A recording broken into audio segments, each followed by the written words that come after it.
إن الحمد لله نحمده ونستعينه ونستغفره ونعوذ بالله من شرور أنفسنا ومن سيئات أعمالنا من يهده الله فهو المهتد ومن يضلله فلن تجد له وليا مرشدا وأشهد أن لا إله إلا الله وحده لا شريك له وأشهد أن محمدا عبده ورسوله صلى الله عليه وعلى آله وأصحابه ومن اتبعه barcha alamlarni yo'qdan bor qilib bizni o'zining cheksiz ne'matlarida yashatuvchi birdan bir Robbimiz, birdan bir haq ilahimiz bo'lgan Alloh subhanahu va haq taolaga barcha maqtov va ulug'lovlarimiz, shukr va rahmatlarimiz bo'lsin. Yerlarga da, ko'klarga da Alloh taolaning rahmati bo'lib kelgan suyukli payg'ambarimizga ko'ngil turlarimizdan chiqqan duolarimiz, Alloh taolaning salami ham salovati bo'lsin. Aziz qardoshlarım, Allah subhanahu wa ta'ala Qur'oni Karimda aytdi: "Ya ayyuhallazina amanu taqullaha haqqa tuqatihi va la tamutunna illa wa antum muslimun." Ey iman keltirgan bandalar, Alloh taolaga tiyishli darajada taqvo bo'ling'iz. Onun əmrlərin tiyishincha o'tagiz. Onun tiyganlarından tiyishincha tiyiling'iz ham Müslüman bulmagan halde o'zingizning isloming'izni Alloh taolaga bo'ysunuvingizni tuzatmagan, tuzuklandirmagan halde Alloh huzuruna qaytmag'iz, ya'ni ajaligiz yetgancha o'zingizning diningizni, islomingizni tuzatingiz deb Alloh taola bizni taqvolikqa chaqirdi. Shulay yo'q, Alloh subhanahu va taola ikinchi bir oyatda bizlarni o'zining haqin birinchi o'ringa qo'yib, onlarsin bizlarni dunyoga keltirgan, bizlarni tug'dirib o'stirgan, bizga tarbiya bergan, ham o'zlarining g'umrlari davrida ko'pma vaqtlarin, qishlarin, yoshliklarin, sog'liq salomatliklarin, yiqisiz tunlarin, ko'pma mehnat, ko'pma mong'ay terlarin bizning uchun to'kkan, bizga sarf etgan ati anilarning haqqin Alloh subhanahu va taola esga oldi ham aytdi: "Va wasaynal insana biwalidayhi." Alloh taola aytdi, kishiga ati anisine itaat qiluvni vasiyat etdim deydi. Zapovedovал deydi, vasiyat etib topshirdim deydi kishilarga. Hamalathu ummuhu wahnan ala wahn. Ham onasi deydi, o'zining g'aziz bolasin hasret üstüne hasret bilen, yani avurlıklar üstüne avurlıklar ko'tarib o'z qarınında ko'tardi dey. Adam balasına ani haqqın anlar için mana şu oyatdagi anining kechirishlerin ko'z olduna getirge kerak. Әлі sen dunyoga kelmading. Әлі dunyoga kelgach, ko'pmi onangni yılattın. Әлі hazırda belki yılatasındır. Ko'pmi onun tunlarin yiqisiz qoldirding. Ko'pmi anga bir shu mashaqqat ketirding tug'andansin. Bugungi kunga qadar hali hamon davom etasindir balki. Lekin sen dunyoga kelgan shuk, endi onanga ko'pmi hasrat ketirasan. Ul seni qorningda ko'targanda, sening har bir harakating, sening oyog'ing bilan anga tibuing, sening silkinuing, sening o'suving ko'pmi onadan kuch, ko'pmi avurtu, ko'pmi ing'irashu, ko'pmi yiqisiz tunlarga ketira. Shunga ko'ra Alloh taola shu onaning bolasin ko'targandagi kechirishlarin Qur'oni Karimda birgina o'rinda tugul, bir necha o'rinda esga ola. Ham bizga esimizga tushira. Hamalathu ummuhu wahnan ala wahn. Avurliq üstüne avurliq bilan onasi bolasin ko'tardi deydi. İkinci bir oyatda va wada'athu kurha deydi.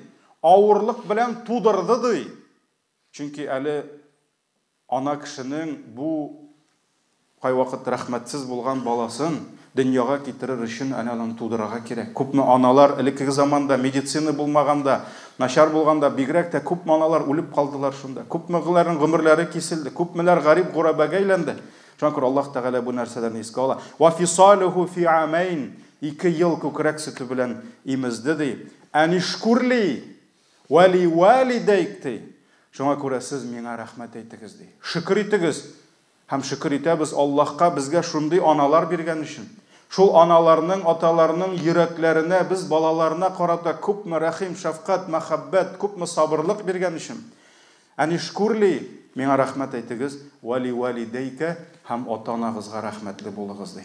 Ата-анагызга аларның сезгә кылган изгелекләре өчен рәхмәтле булыгыз ди. Иләйял масир, һәм бер кашын да онытмагыз, миңа кайтачаксыз ди. Минем каршыма кайтып басачаксыз. Һәм ничек миңа ата-анагызга шөкер иттегез? Ничек алар каршында итагатьле булдыгыз? Аларга нинди кадер хөрмәт күрсәттегез? Миңа кайтачаксыз әле ди. Мин сездән сораячакмын аны ди. Азиз кардәшләрем, без сезнең белән ата-ана хакы турында, әби бабайларыбыз турында күп сөйләшәбез, ләкин күпме генә сөйләшсәк тә аз. Күпме генә сөйләшсәк тә аз, чөнки менә шушы Аллаһ бездән таләп иткән. Кеше үзенең анасына, атасына, әбисенә, бабасына карата нинди булырга тиеш? Сахабалар нинди булдылар? Улуг галимнәребез нинди булдылар? Шушы аятлар белән хузурланып, аларны өйрәнсәң башыңны тотасың. Үзеңне шул кадәр гынахлы, шул кадәр кимчелекле икәнеңне аңлыйсың. Нәрсәгә карап? Нинди хөрмәт бездән таләп итә? Таләп итә, требовать итә урысча әйткәндә шәригать, Аллаһ, һәм ничек без шул таләпләрне тиешенчә үти алмыйбыз үзебезнең әтиләребез, әниләребез каршында. Беркем дә әйтә алмый. Менә мин Аллаһ ничек кушты, Пәйгамбәребез саллаллаһу алейһи ва саллям ничек өйрәтте, мин шулай әти-әнине хөрмәт итәм. Юк, җәмәгать, бик күп кимчелекләребез бар. Бик күп кимчелекләребез бар, шуңа күрә Аллаһ Тәгалә үзе кичерсен. Газиз әнкәйләребез, әткәйләребез үзләре безне кичерсеннәр. Иман иясе ул шушы җәмгыятьтә ата-ана хакының үрнәге булырга тиеш. Әгәр дә каядыр урамда бер кешенең сорау туса, мин әниемне ничек хөрмәт итәргә тиеш, әтиемне ничек хөрмәт итәргә тиеш микән дип, аның өчен иң беренче үрнәк кем булырга тиеш? Мөселман кешесе. Чөнки мөселман шушы аятларны тыңлый. Мөселман шушы хадисләрне укый. Мөселман булмаган каян уксын аны? Каядыр әллә кайда Франциядә, Европада ниндидер бер психолог, ниндидер бер авыру кай вакыт үзе дә карап чыгасың. Я ул бауга менгән, үзен үзе үтергән, я бөтенләй әллә кая йөргән, я психушкада үлгән. Ул кешенең китабын укып кына ата-ана хакын белеп булмый. Аллаһның китабы, хадис бездә баралар. Шуңа күрә без шуларны укып үрнәге була алмасак, тагын кем буласың? Менә шуңа күрә җәмәгать кызганыч, бүген еш кына үзенең 5 вакыт намаз укучы, улыннан үзенең 5 вакыт намаз укып, башына аппак яулыкларын бәйләп, фирештә балчыгыдай йөргән кызыннан зарланучы әти-әниләр бик күп. Бик күп җәмәгать. Әле аның беләсезме, урысча әйткәндә иң обидное нәрсә. Чаллыга вагаз белән баргач, бер сәүдәгәр абзый сорау бирә. Сорау бирә. Менә ди, мин яшим бер йортта ди. Анда безнең ишек төбендә әбиләр бар ди. Ул инде әби-шәбиләрне бөтенебез белә ди, алар белән күрешәбез ди, шунда кемдер ипи алып кайтып бирә ди, шулай. Ул инде әбисез ишек төбе, инде ул әзрәк гайбәт сөйләсәләр дә, аның бит инде бөтен күңел кызыгы шунда, әбиләр, бабайлар булу. Шунда мине туктатып ди, бер күрше подъездагы әбиләр сорыйлар ди. Менә безнең подъездда шундый әйбәт малай бар иде. Шундый әйбәт малай бар иде, мәчеткә йөри башлап кына харап булды дип әйтә ди. Нигә шулай инде дип, субханалла диген, мин инде гарләндем ди. Ничек инде безнең мөселман җегете шулай харап булды? Юк, менә ди, элек безнең белән көн саен күрешә иде ди. Магазинга барса, әбиләр нәрсә кирәк сезгә? Ип яп кайтыйммы, süt ап кайтыйммы дип, бөтенесен сораша иде ди. Гел безгә шулай ярдәм итә иде ди. Хәзер исәнләшми дә ди, хатыннар белән исәнләшергә ярамый дип ди. Бу нинди сектада бу дип сорыйлар ди. Ул бит җәмәгать яшь кызлар белән турында сүз бара. Әбиләр белән, хәтта олы яшьтәге 70-80 яшьлек әби килеп кулыңны кысса да ул гынах түгел. Чөнки ул әби бит инде. Шуңа күрә аның исламын менә каян күргәннәр. Мәчеткә йөреп харап булды, шунда әйбәт малай иде ди. Шуңа күрә җәмәгать, Алла сакласын, кай вакыт кеше аңлап бетерә алмый. Шайтан аны нишләтә? Васвасәгә кертә. Синең әниең динсез, синең әтиең фәлән, син аларга дошманлык күрсәтергә тиеш дип, аралашмый башлый, сөйләшмый башлый.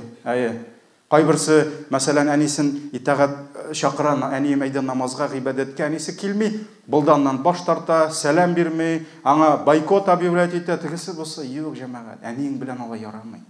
Әнең белән ала ярамый. Чөнки әнең хәтта динсез булса, сахабаларның әниләре мөшрик булмадымы? Абу Хурайраның әнисе нинди каты иде? Нинди каты иде? Ул сабыр итмәдеме? Чакырмадымы? Аны тауфик хидаяткә, пәйгамбәребезнең дуасы белән килде исламга. Шулай бит. Шуңа күрә җәмәгать, әти, әни мәсьәләсе ул безнең бик больной мәсьәлә, бик зәгыйф мәсьәлә. Без улай бергә һәр вакыт игътибар бирергә тиеш. Әти, әни, бигрәк тә әниләр турында күп хәдисләр китерәбез. Әлбәттә, ул хәерле, ләкин җәмәгать бүген бераз гына игътибарны юнәлтәсем килә әтиләр турында. Әтиләр турында, чөнки кызганычка каршы бүген җәмгыятьтә без күрәбез, ата хәтта үз гаебе белән ата дәрәҗәсен югалту. Атаның гаилә тормышында аның роле кимү, тәрбиядә роле кимү ул безнең проблема булып тора. Чөнки җәмәгать күп вакытта без бит бала дигәч кырында әнине күрәбез. Әни.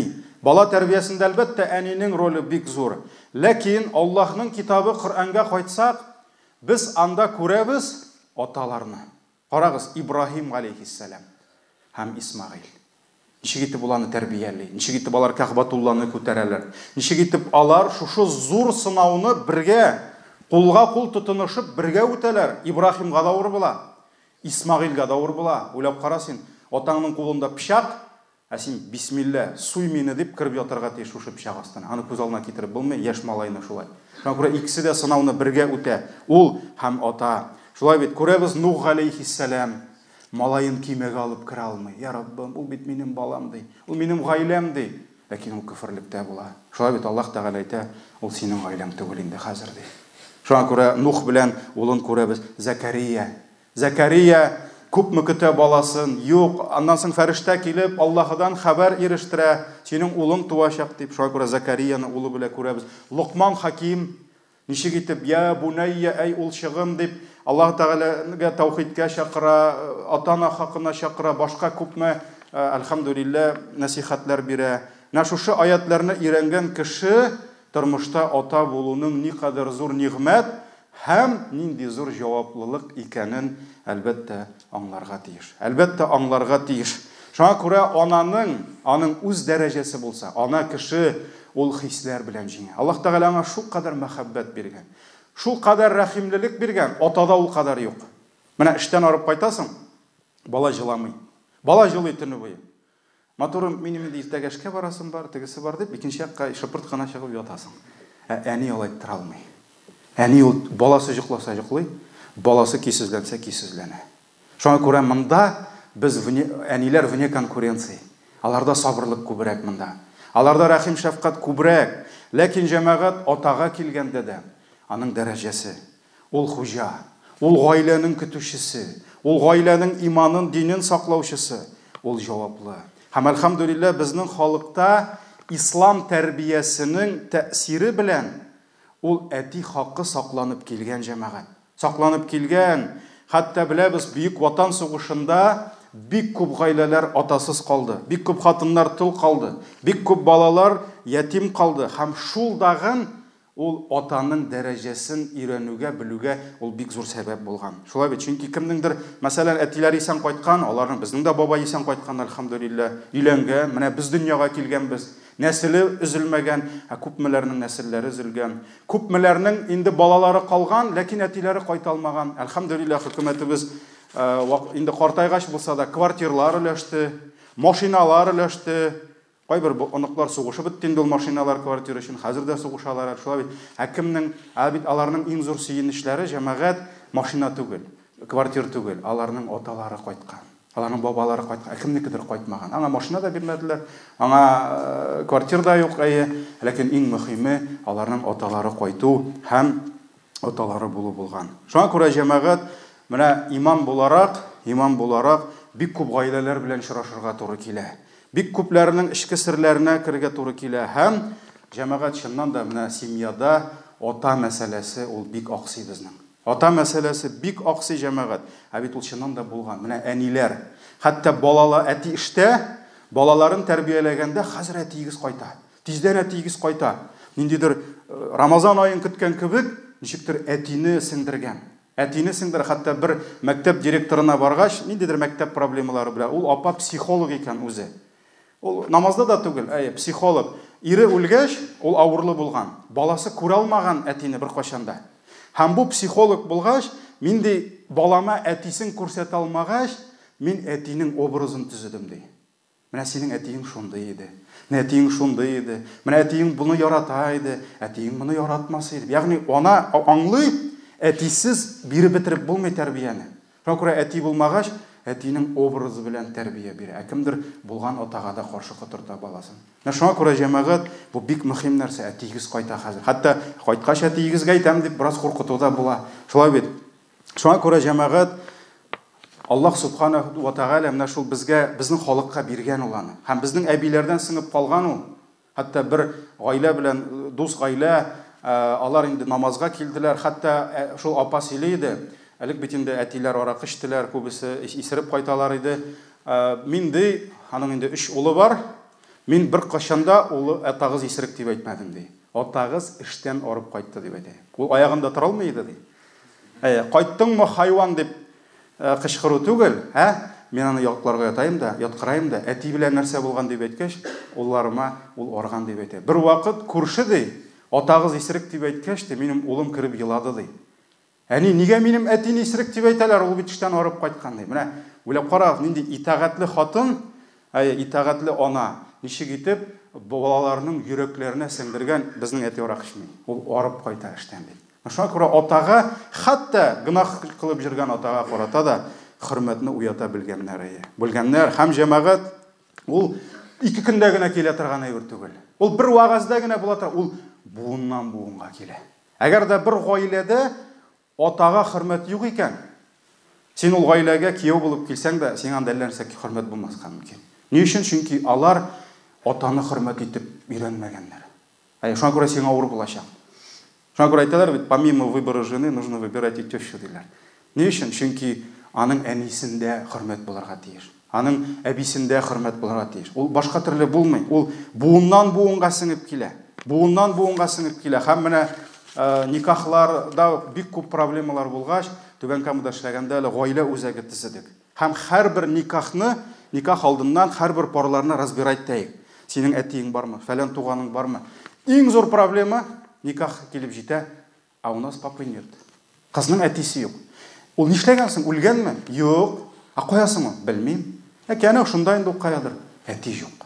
Әтисезлек бәләсе. Нинди хәл бу? Хәтта бер вакыт керттеләр бер яшь парларны, бабайлар әтине никахка чакырмыйбыз дигәч, без әйттек, әтиң килми икән, никах укымыйбыз.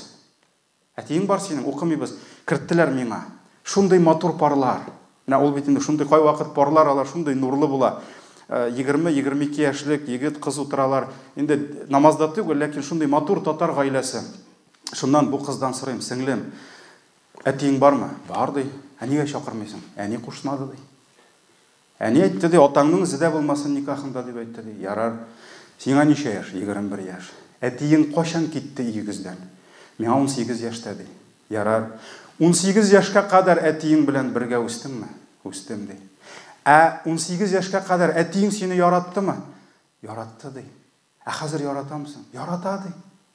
Күзләреннән яшьләр китте. Мәйтәм, син мәйтәм, шушы газиз яраткан атаңны никахыңа чакырмыйча, шуннан башка тормышка аяк бассаң, син Аллаһ сиңа бәрәкәт бирер дип уйлыйсың, мәйтәм. Нәрсә чәчсәң, шуны урасың, үзеңә кайтачак бу әйбер. Валлаһи шул кыз каршымда әтисенә шалтыратып, әтисен никахка чакырды. Мәйтәм, мин сиңа никах укымыйм. Кем теләсә укысын, әтиң никахта. Ничек инде әти белән әни килешә алмадылар. Ярар, тормышта төрле хәлләр була. Аерылыштылар. Алар ир белән хатын түгел, ләкин ни өчен бездә талактан соң ир белән хатын гына аерылмый? Нигә ата белән бала аерыла? Алай буларга талак бит ул ир белән хатынга гына. Менә бу әйбер җәмәгать, моны без хәтта мөселманнар аңламыйбыз. Ир белән хатын аерылды, ярар килешү бетте, икенче хатын табырсың, икенче иргә насип булса чыгыр. Ләкин синең балаң ул синең балаң булып үлгәнче кала. Кызың өчен, улың өчен үлгәнче җавап бирәчәксең. Нигә без моны аңламыйбыз? Нигә моны хатыннар аңламый? Нигә моны ирләр аңламый? Бит чыннан да җәмәгать бу зур бәла. Бу зур бәла бу. Хәтта Пәйгамбәр саллаллаһу алейһи ва сәллям, менә карагыз, сөннәт. Пәйгамбәр саллаллаһу алейһи ва сәллям нәрсә диде? Инде бер ничек тә булмый икән талаксыз, аерылышусыз. ең көркем рәвештә айырылышыгыз дейді. Дуслашып айырылышыгыз. Менә кемдер әйтә, ничек инде ул бит айырылышканда ватып, җимереп, кычкырып, бакырып айырылышасың. Булдыра аласың икән.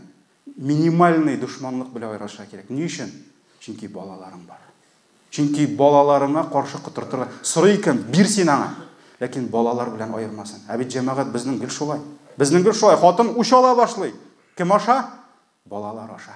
Бер көнне кызы сорый: "Мама, а где наш папа?" "А твой папа сволочь. Он нас бросил." "Как бросил?" "А вот так бросил."